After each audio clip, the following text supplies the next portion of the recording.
Hey, how you doing? This is Adam Post, publisher of more than 1,000 comic books. This is the end of woke superheroes. I have seen Black Adam. It is not woke. It's a very testosterone-filled, they would call it a toxic male, even though there is no such thing, superhero. Almost all of the film is action. 90 minutes out of 124 minutes is fighting. And that is what superheroes are supposed to do. That, and they're supposed to save people that are weaker than them. That is Black Adam. That goes on in Black Adam. This is David Zaslav's Warner Brothers Discovery. It is not Walter Hamada's or Jason Kyler or anybody else. It's back to what superheroes are supposed to be. And because the film and TV industry is not one that, there are a couple of major players. Marvel is a major player. Warner Brothers Discovery is a major player. There is no way that Marvel has a way that they can continue to do woke superheroes for very long and compare their work to what's going to be going on at Warner Brothers. There's just absolutely no way. It doesn't mean a few movies won't come out that'll be like, wow, that's a pretty ridiculous movie. That's another Captain Marvel. That's another She-Hulk. There's all sorts of stuff in progress. Obviously, we all know it takes years to make a movie. It can take a year or 2 years to make a TV show. So there's content in progress, and this is not, Marvel knows they have a problem. This was a recent video I did, Total Panic. Marvel Studios, they know woke is not working. Kevin Feige starting to lose influence. And in that video, I cover that there is problems at Marvel, and they're starting to figure out, for example, they're remaking the X-Men, but they're trying to update it to be more current and, socially appropriate, whatever they're doing. It's not all going to be decided by Kevin Feige, because they know that Kevin Feige, he can't always just pick hits. He's responsible for She-Hulk. He's responsible for everything that's been coming out of Marvel. That used to be a good thing. Now it's not a good thing. It's not working. So they're doing surveys. They're trying to get feedback, and they're trying to at least get some accountability outside of the individual, management, so they could show toy companies and they can show people that they work with, hey, look, this is what it seems to be that people want. Disney's not going to get there as quickly as Warner Brothers Discovery is getting, but they're there. They're there right now. The DC films are there right now. If you've seen Black Adam, you know exactly what I'm talking about. If you haven't seen Black Adam, you see a movie where, The Rock is a superhero. He's fighting, he's kicking ass, and he's flying around like a god, basically, in a lot of places. When I say like a god, he just has this floating way, floating way about him, this vertical floating. It's very dynamic, and it gives him a presence of having even more power than you'd think he has. So super heroic, super dynamic. That's what you want from a superhero movie. It's like someone actually read action-oriented comics from, could have been the 80s or the 1990s, and realized, okay, a good 70% of this needs to be fights and action. So let's work backwards and justify why we can have these fights and action. Because that is what you would expect from a superhero comic book. And now at Warner Brothers Discovery, that's what you would expect from a Warner Brothers superhero movie. You're not going to find a lot of sleepy stuff in anything else that Warner Brothers Discovery does again with any of their superhero characters. You may get some cerebral things. You get Joker was interesting. There was a lot of crazy stuff going on in the mind of the Joker character, Joaquin Phoenix. But you're going to see in their superheroes, there's going to be a de-emphasis on trying to do things for representation's sake. That is not going to get greenlit anywhere at Warner Brothers Discovery. And when that content, I'm just telling you from experience, when that content is out there, and they've done 2 movies like this at Warner Brothers, 3 movies, 4 movies, and there's this overriding element, it may be a cameo from Superman or whatever, that makes references to a larger overarching story. That's what Kevin Feige did right in the early days at Marvel. tying the characters together, keeping the story going.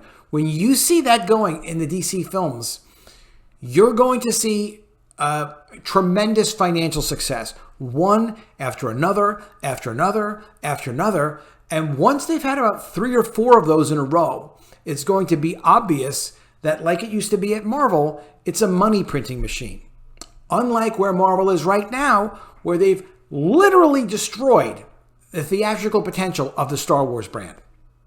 George Lucas's extra couple of movies that he did on his own before they were acquired were not that great, and they didn't really honor the Star Wars legacy that you would think that they would, but we never knew how terrible it could get, because we've never had a situation in entertainment before than we've had in these last few years where someone took it upon themselves to say, you know something, we could really push more of our social agenda and our politics if we just infused it into these brands, because so many people are paying so much attention. They care about these brands so much that if we just use that as a device to push our ideas, we can get rid of the old ideas and put our new ones in there. Not the ones that represent the brand, like in Star Wars, the traditional classic hero story, but we can go and we can show characters that have power for no reason and essentially have no legitimate struggles. And then they wonder why, gee, these movies are not, people are just like not enjoying them. They're not getting excited by them and not feeling fulfilled by them. They're not feeling engaged with them and they're not relatable to them. It's because in all of our lives, we are trying to be heroes. We're trying to help other people. We're overcoming problems that we have. We're trying to learn from our experiences. We're trying to deal with all the setbacks that we get and continue to move forward and move ahead. That's what you're going to get from the new Warner Brothers Discovery movies. The movie Black Adam was like the same kind of thing, the same vibe that I got from watching Venom at Sony, which is like, this kind of feels like it's a movie out of time. It feels like it's a movie that's taking place like in the 1990s or something, because they know what aesthetic they're trying to accomplish, and they keep things limited to that world, and it works. It just feels like, okay, that is a superhero movie. It's got a lot of action. They're not pushing any agendas on me, and there could be a point to the story. Every movie, every story has a point to it, or it's not a story. But you know the difference. I mean, hopefully you know the difference. From some of the comments I get, I know that a few people don't know the difference, but 99.9% of you guys absolutely know the difference. All right, I want to get into the first article and talk about what the actual box office is so far for Black Adam. Before we do, please do subscribe to the channel. Click the bell for notifications. Give me a thumbs up when you like it. It's a huge, huge help. The channel is doing better than ever. I really, really appreciate it. All right, let's get into it. This is from Deadline. This was from the 21st. Black Adam zaps 7.6 million in Thursday night previews. Now, the ultimate decision maker for any of this is merit and numbers. What are the numbers this thing is doing, and protection of the brand. You know, we don't want to, it will not put anything out. Zaslav has said this, they'll make no movie out before it's time.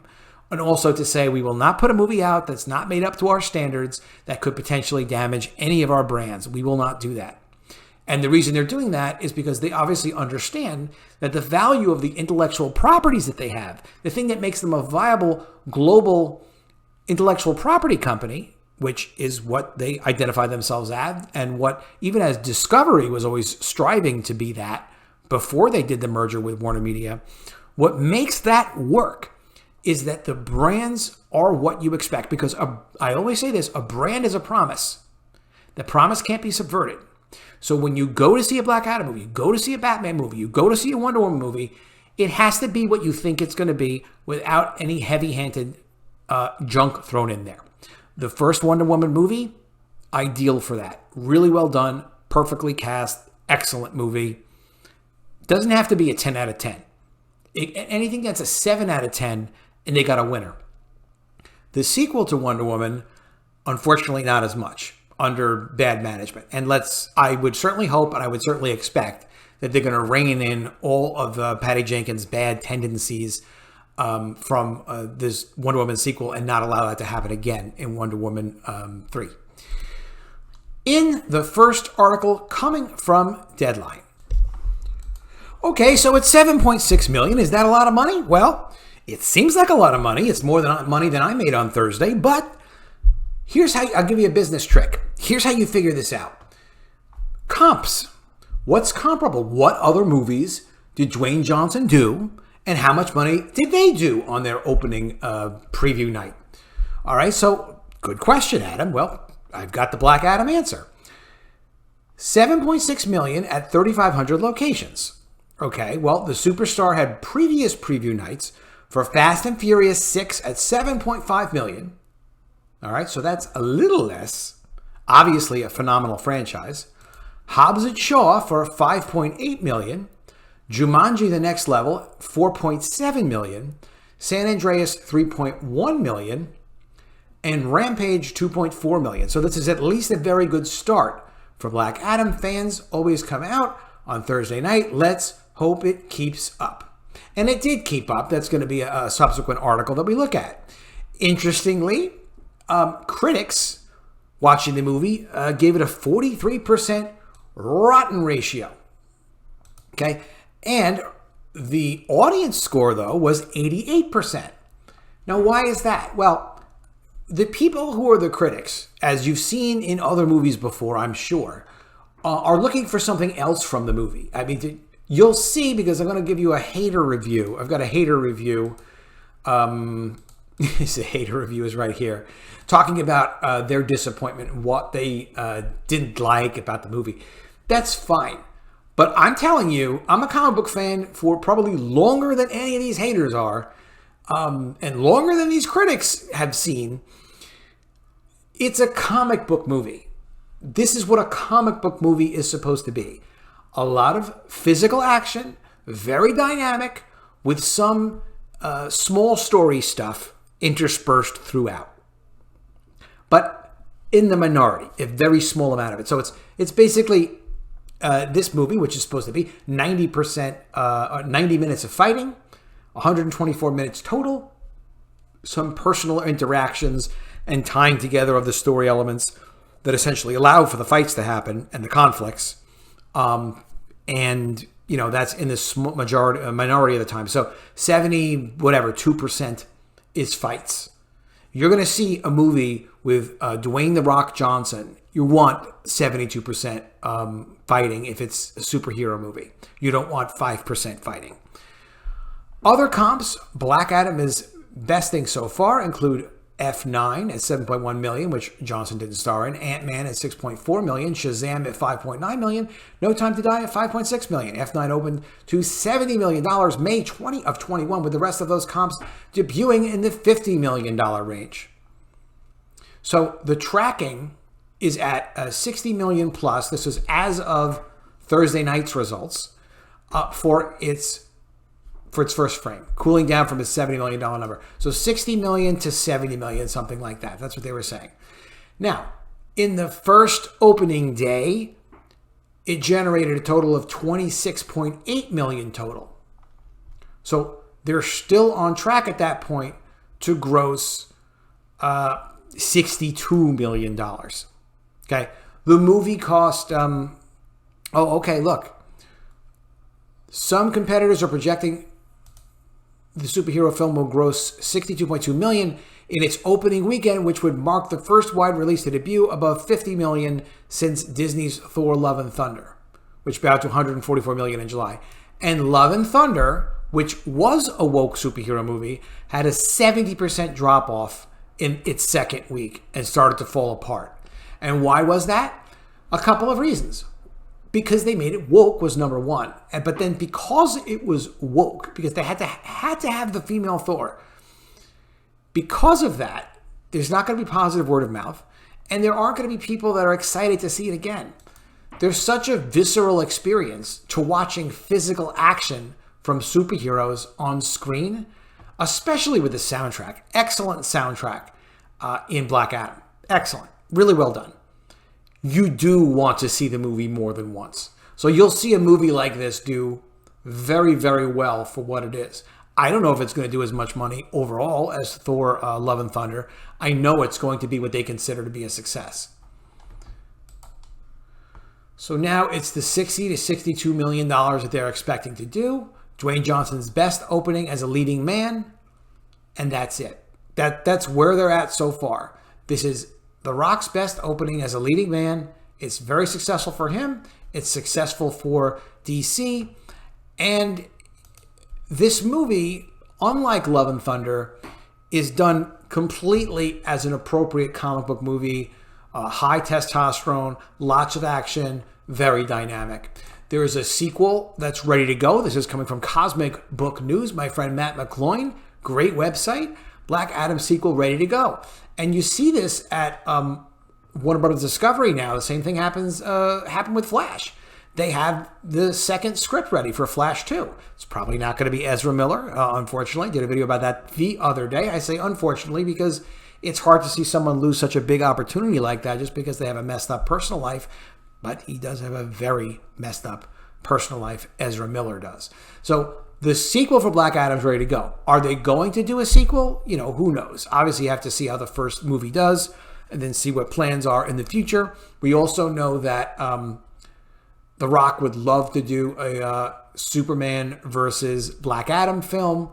I think it's a distraction to do something like that. I think it's too much focus on the conflict between the two characters and not enough on developing the individual character's story and that individual character's world and their antagonists, their enemies, and their part in the larger overall continuity story. I think that the Batman Superman really it made money, but it's not just about making money. It's about honoring the brand and the potential of the brand. And superhero characters in particular have a potential to have interlocking continuity like the early, like Marvel Comics, like any good comics universe. And like they did with Phase 1 when Marvel was doing its own movies. You build a special quality, a special momentum to the energy and the story of the franchise that just can't be replicated anyplace else. So if you're going to do some big crossover event, Jim Shooter did this with Valiant 1.0 in the first launch of his Valiant Comics universe. Shooter used to be editor-in-chief of Marvel, and then he started his own comic book company. And they built up over a year's time, which is long in comic book publishing world, year and a half, whatever it was, to launch a certain number of titles. And then they had a big event that affected all of the heroes. But you don't just pull out two of the major characters, have them have this event where they fight each other. Neither of them are probably, going to die and be gone forever. It's just sort of a non-event, just fight, just a brawl. It's like, well, that's fine, but it's just better when it happens in context of an ongoing story, because then the story can continue and continue like a flywheel to build energy and momentum. Dwayne Johnson's obviously very excited about doing more movies. And it was thanks to Dwayne Johnson that we got Henry Cavill back. Sorry for the spoiler. I know there's a little cameo. You've heard of it by now. At the end of Black Adam 2, at the end of the credits. Check out this hater review. Okay, so this is from Datebook. Black Adam is 124 minutes long, and a good 90 minutes of it consists of fighting scenes. Half of those scenes are of Black Adam fighting the other DC superheroes. Is there anything more boring than two superheroes fighting each other when you're rooting for neither, and yet the movie expects you to like them both? People like to see this stuff. Yeah, it's something that they do in the comics all the time. It's interesting to see conflicts between characters. If you have a lot of things, look, it's a writing thing and development thing. If you have characters interacting a lot and they don't have any conflicts between each other, that's not real life. I mean, think of your own life. There's people that you love, but you have conflicts sometimes. So if you were just sitting there smiling at each other, that's not a story. That's not interesting. It's not compelling. It doesn't get you to explore questions. The reason that you have conflict in any situation is because two people have different ideas about what's important going forward. What's the next phase? Or what's the next thing that's going to happen? One person thinks it should be one thing. Another person thinks it should be another thing. And just because those two people, they could be enemies, or they could be strangers, or they could be lovers or family members. If they have a difference of opinion about things that affect their life and maybe their larger family or other relationships, that's what results in a conflict. So yeah, it is interesting to see them fight each other. You know for sure with all these franchise characters, even with Superman dying, you know he's coming back. It goes without saying. So it's the same sorts of stakes. What makes it interesting is watching the incredible physical dynamic action of heroes fighting, whether they're fighting villains or they're fighting other heroes because they have a disagreement. And I'm a tremendous personal fan of looking at heroes from different points of view. You know, why one hero thinks it's a good idea to do something, and then another hero thinks that a problem should be solved another way. It's actually part of something I'm writing and developing for an upcoming comics project you're going to hear a lot about that I'm doing. And then the conflict that happens, because while you might even both have good intentions or similar goals, or even the same exact goal, you see different solutions to that goal. So sometimes you have to fight it out to resolve, like, well, which way are we going to go with this? Because it's not getting just talked out, not when there's superheroes involved. So they urge you from this review not to go see Black Adam, but it's got an 88% fan rating from Rotten Tomatoes, and I'd be right in there with the fan rating of 88%. I'd say anyone who wants to see the end of woke heroes, watch Black Adam, because you will see a model that David Zaslav is going to duplicate. They're not all going to be like Black Adam, but you will see a lot of action, a lot of fighting, a lot of on-brand content, and a lot of what you think a superhero comic book would be, but on film. And there is no way that Marvel is going to be able to successfully compete with that. It may take Marvel even a couple of years to go through the changes they need to go, but they're going to cut back more, and they're going to cut back more, and they'll be forced to make some of their own modifications, and their social agenda is just not going to fit through superheroes anymore. It's one thing if everyone makes the same kind of content. You know, I've seen people say, like, well, maybe people are just tired of superheroes. Like, maybe that's why Marvel's things aren't really creating the kind of excitement they used to create. And of course, that's not the case. People are not tired of anything. Are you tired of too much amazing pizza? You know, are you tired of too many incredibly good hamburgers that you love, or that absolutely fantastic chocolate that you like to snack on? No, you're not. You're tired of it. You're not interested in it. In any of this stuff, if it's not relatable, if it's not good. If it's not good, then the idea of doing it is not enough. Sometimes I want to go out and get Chinese food. I haven't gotten Chinese food actually since before the pandemic. It's time for me to go out and get it. I promise you I'll go get it. But if it's not going to be good Chinese food, what's the point? Warner Brothers is adding management. They've got this guy, Jesse Ehrman, president of production and development. And they've upped 3 people to senior vice president. This is for running development and scheduling and planning of production slates. They are putting together a killer team. They do not need a Kevin Feige. Zaslav saying, I want my Kevin Feige, was not that he needs to go find a Kevin Feige. If he found someone, that'd be wonderful. They would not have anywhere near the freedom that Kevin Feige has been given.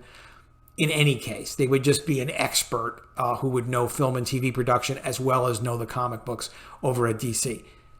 I don't think we're going to see that. I think what we're going to see is a strong, focused team of people who are there to develop the slate, the production planning, help negotiate deals, make sure that the films are coming out and they're being all held to a certain aesthetic. I think that the announcement of Kevin Feige is that those are the values that they're expecting that the management team understands, and all the actors, the writers, producers, contributors to any of these projects understand that this is what they're looking for over at DC. This is what they're going to be putting out. They want a Kevin Feige style continuity-based universe of film properties that are exactly what people expect when they go to see them, and that each one builds more momentum for the next one. So don't come here with your crazy, whatever it's going to be. Different Black Superman project that's supposedly still in the works. It's never coming out. I mean, if you don't know that by now, it's never coming out. It just hasn't been announced yet. They haven't dealt with J.J. Abrams on it yet. And they don't want the blowback of saying, oh, you know what, we're canceling this, and then, oh, you're racist. They're not. Zaslav is very good at silencing the representation critics. They completely reworked, and I have to say, I did predict a lot of this, and they did execute on this. They did massive changes to the diversity, equity, inclusion department. I'm going to give you a link to the playlist, and you can see where I featured this in the video. I did a few videos on the subject, and this was the first one when they announced they restructured it. Their restructuring, which was like almost immediate when they had control of the companies, was to get those people out of decision making when it comes to content. They can make recommendations, and the recommendations will be heard, but they're not going to be in charge. Here's another hater article about Warner Brothers Discovery. Black Adam isn't going to be the save-all property DC hoped it might be. All right, let's see what they have to say. Warner Brothers' Black Adam with Dwayne Johnson is slated to have a $135 million box office worldwide opening. Does that mean it will be the success David Zaslav dreams of?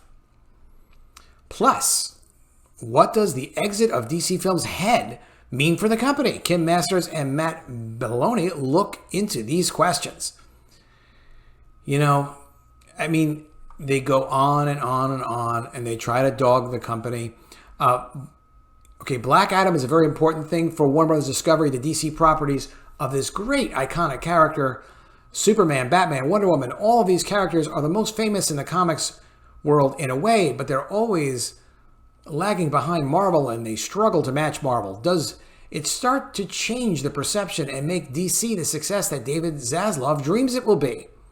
Here's what Matt has to say. The short answer is probably no on this one, unless you vastly overperformed expectations. The poor reviews for this movie and the kind of weird buzz on it suggesting it would open in the $60 to $70 million range.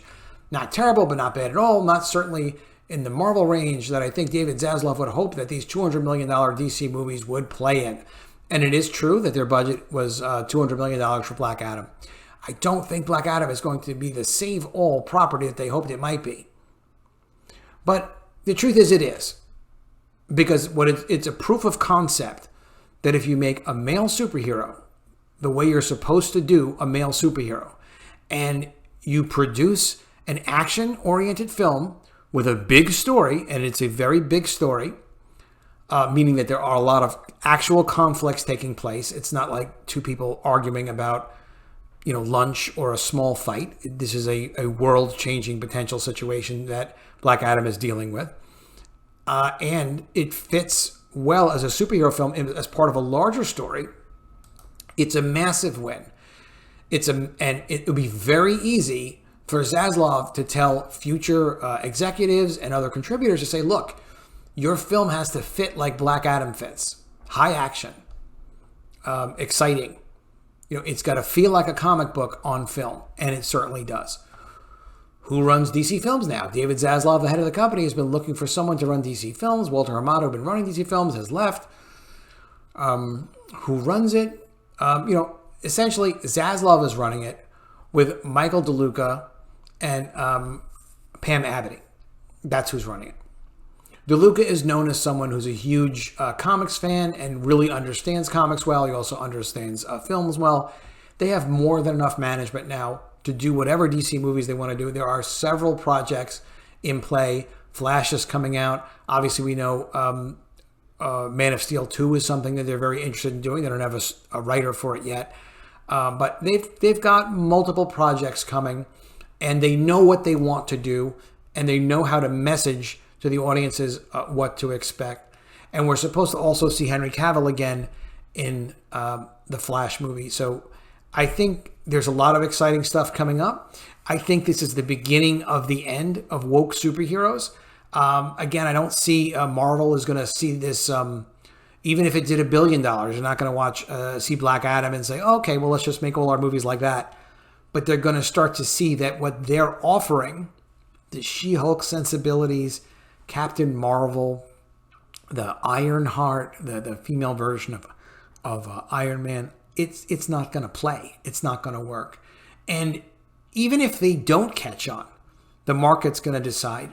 There's no way to compete with movies done with the aesthetics of action and awesome soundtracks, butt kicking, like legitimate cool stuff to watch in a movie. There's no way to compete with that unless you do things like that. But let me know what you think of all this in the comments below. I really appreciate your comments. I get some really, really great comments. Please be sure you are subscribed to the channel. Click the bell for notifications. And I will see you again soon with another video. And if I don't see you, I will miss you.